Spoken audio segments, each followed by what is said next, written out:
السلام عليكم ورحمة الله تعالى وبركاته.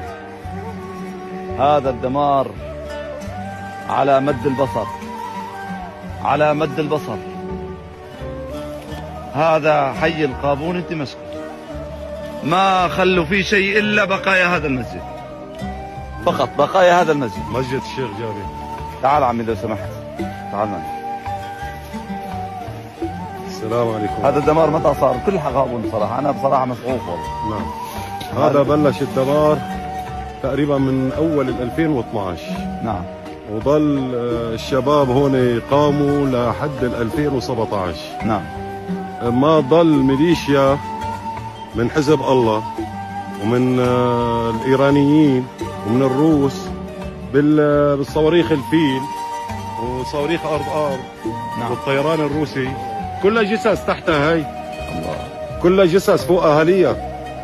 هلا بتشوف المقبرة. لا عم شوف أنا عمد البصر من الإسراد الدولي لهنا. الأموات ما نجوا منهم، حتى الأموات ما بشوفهم. حتى الأموات ما نجوا منهم. باقي بس هذا المسجد. مجرمين.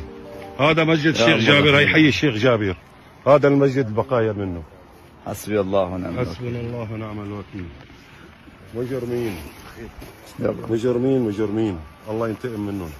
الله يعوضكم خير، وإن شاء الله ترجعوا يا أهل القابون تبنوها. الله يرحم الشهداء وكل قطرة دم سقطت فدا هذا الوطن. الله يرحمه ويجعله في عليين. 4000 شهيد في القابون.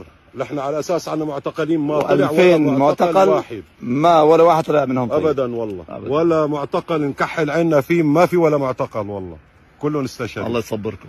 اللهم شكرا.